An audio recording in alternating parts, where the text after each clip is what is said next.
या निवडणुकीच्या एवढ्या व्यस्त शेड्यूलमध्ये तुम्हीसुद्धा निवडणुकीची रणधुमाळी चालू आहे आणि अशा याच्यातसुद्धा दिवाळीचे दिवस हे सगळं असतानासुद्धा आपण सगळेजण आलात. मी आपलं सगळ्यांचं मनापासून स्वागत करते. खरं तर काल परवापासूनच दिवाळी आली चालली. आपण सगळेजणांनी दिवाळी साजरी केली, आनंदाने साजरी केली. परंतु आमच्या या कृषीप्रधान देशामध्ये, कृषीप्रधान देशातला जो काही शेतकरी आहे, त्या शेतकऱ्याच्या घरात अंधार आहे. तो शेतकरी सुखी नाही, आनंदी नाही. कारण गेल्या 2 वर्षापासून शेतकऱ्याच्या मालाला भाव नाही. मागच्या 2 महिन्यापूर्वी सोयाबीन आयात केला. आत्ता कापसाच्या 22 लाख गाठी आयात केल्या. अशा परिस्थितीमध्ये की आज दिवाळी येऊन ठेपलेली आहे, हंगाम आलेला आहे आणि या हंगामाच्या काळामध्ये कापसाची आयात करून मला असं वाटतं या सरकारने शेतकऱ्याच्या जखमेवर मीठ चोळण्याचं काम केलेलं आहे. असं निर्दयी सरकार हे शिंदे भाजप सरकार जे आहे, खरं तर या सरकारचा मी तीव्र शब्दात निषेध करते. आज आमचा शेतकरी हवालदिल झालेला आहे.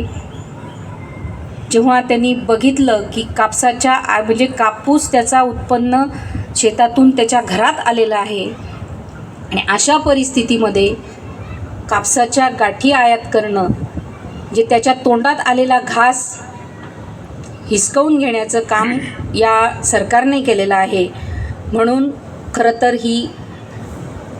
तर आपल्या पत्रकार बांधवांना फराळाचं निमित्त होतंच, परंतु आज शेतकरी सन्मान दिवस आहे आणि या शेतकरी सन्मान दिवसाच्या दिवशी जो काही शेतकऱ्याच्या तोंडातला घास काढून घेण्यात आलेला आहे, हा अतिशय शोकांतिका आहे आणि अतिशय वाईट दिवस या शेतकऱ्यावर या सरकारने आणलेले आहेत.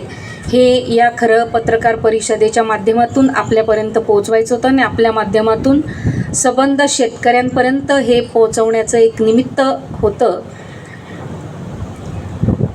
सोयाबीनला भाव मिळावा यासाठी आम्ही गेल्या 2-2.5 वर्षापासून अनेक आंदोलनं केलेत.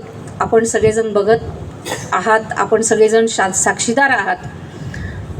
धरणे आंदोलनं केले, रास्ता रोको केलं, सगळ्या गोष्टी करून बघितला, सरकारचा निषेध केला, तरीसुद्धा शेतकऱ्याच्या मालाला भाव मिळाला नाही. शिवसेना उद्धव बाळासाहेब ठाकरे या पक्षाच्या व्यतिरिक्त तुम्ही या पाचोरा भडगाव मतदारसंघामध्ये कोणत्या नेत्याने, कोणत्या उमेदवाराने हे आंदोलनं असे केले शेतकऱ्याच्या विरोधात, हे आपण दाखवून द्या. एकाही व्यक्तीने असे आंदोलनं केले नाहीत. शेतकऱ्याच्या बाजूने कुणीही बोललं नाही. ना विद्यमान आमदार बोलले, ना अमोल भाऊ शिंदे बोलले. हे सगळे सत्तेमध्ये होते आणि तरीसुद्धा यांनी कोणत्याही गोष्टीचा प्रयत्न शेतकऱ्याच्या भाववाढीसाठी केलेला नाही. ही अतिशय शोकांतिका आहे. खरं तर शेतकऱ्याचा प्रश्न म्हणजे हा अगदी जिव्हाळ्याचा प्रश्न आहे आणि या जिव्हाळ्याच्या प्रश्नावर जर तुम्ही काहीच बोलत नसाल आणि जर का शेतकऱ्याचा मधल्या काळामध्ये पाऊस पडला, अतिवृष्टी झाली, शेतकऱ्याचं नुकसान झालं, अशा वेळी स्वतःला कुणी कृषी मित्र म्हणतं, कुणी भूमिपुत्र म्हणतं. भूमिपुत्र म्हणवून घेणारे फक्त शेतकऱ्याच्या बांधावर जातात आणि बांधावर जाऊन सेल्फी काढतात. मला असं वाटतं की नुसतं तुम्ही नौटंकी करण्यापेक्षा खरोखर शेतकऱ्याचे अश्रू पुसण्यासाठी तुम्ही सरकारकडून शेतकऱ्याचे प्रश्न मिटवण्यासाठी काही प्रयत्न केले असतील तर आपण दाखवून द्यावं. मला असं वाटतं की यांनी फक्त स्वतःला मतं मिळवण्यासाठी शेतकऱ्याच्या बांधापर्यंत जातात हे आमच्या शेतकरी बांधवांनी लक्षात घेतलं पाहिजे. हे फक्त शेतकऱ्याची मतं मागण्यासाठी फक्त हा प्रकार चाललेला आहे हे आपल्या सगळ्यांच्या माध्यमातून मी सबंध जनतेला सांगू इच्छिते.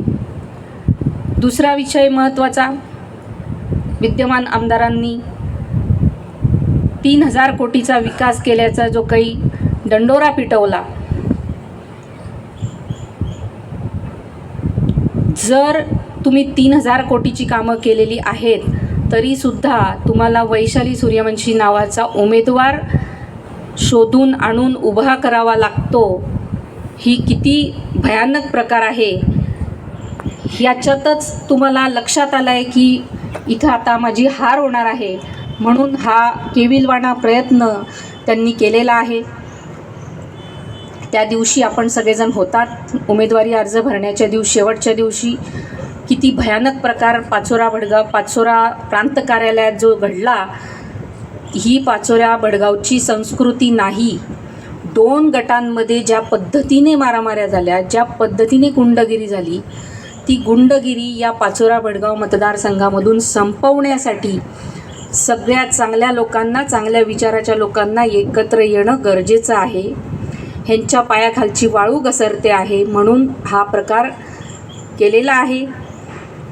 खरं तर केंद्र सरकारने आत्ता 7,521 रुपयाचा हमीभाव कापसाला दिलेला आहे आणि ॲक्च्युअलमध्ये फक्त 5,500 ते 6,000 रुपये भाव शेतकऱ्याला मिळतो आहे. म्हणजे जो हमीभाव ठरवलेला आहे तो हमीभावसुद्धा पूर्ण देऊ शकत नाही असं हे सरकार आहे. हेच मागच्या म्हणजे उद्धवसाहेब जेव्हा मुख्यमंत्री होते त्यांनी 10,000 रुपये भाव आमच्या शेतकरी राजाला दिलेला होता. अगदी कोरोनाचा सारखी महामारी असतानासुद्धा इतका चांगला भाव दिला. असं हे शिंदे भाजप सरकार जे आहे ते शेतकऱ्यांचं शोषण करणारं सरकार आहे असं धडधडीत दिसतं आहे. मी आपल्या माध्यमातून शेतकरी बांधवांना आवाहन करेन की या जुमलेबाजांपासून आपण सावध राहा. यांना फक्त तुमचे मतं पाहिजे आहेत.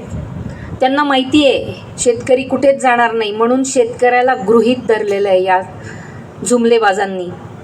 यांना मतदान करायचंच आहे असं गृहीत धरून टाकलं आहे शेतकऱ्याला. शेतकऱ्याला महत्त्व दिलं जात नाही, म्हणून आज शेतकऱ्याने अगदी जागी होणं गरजेचं आहे आणि या सरकारला तडीपार करण्याशिवाय पर्याय नाही.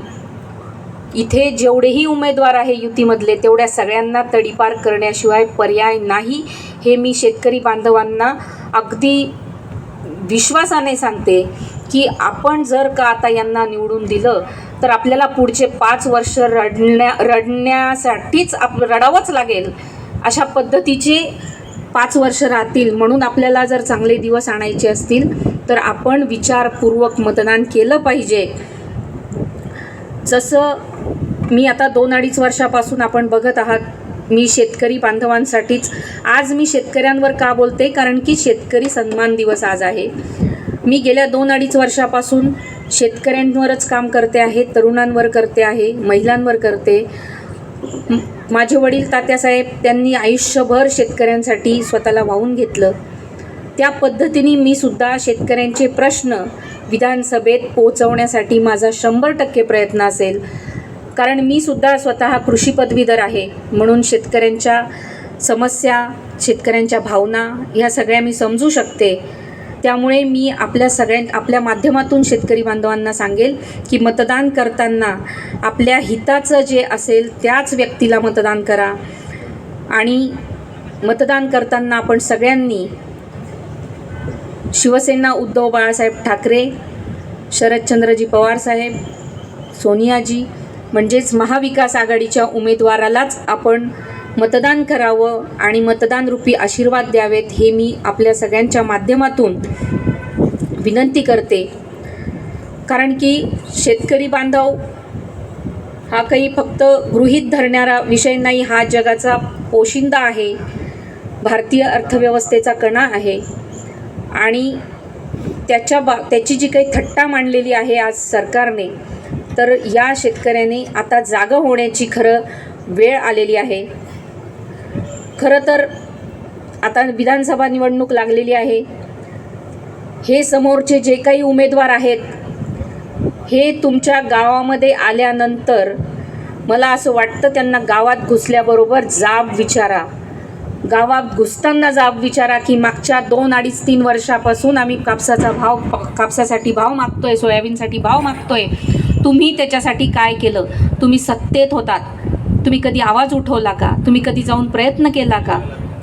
ह्या गोष्टीचा तुम्ही प्रत्येक उमेदवाराला जाब विचारला पाहिजे.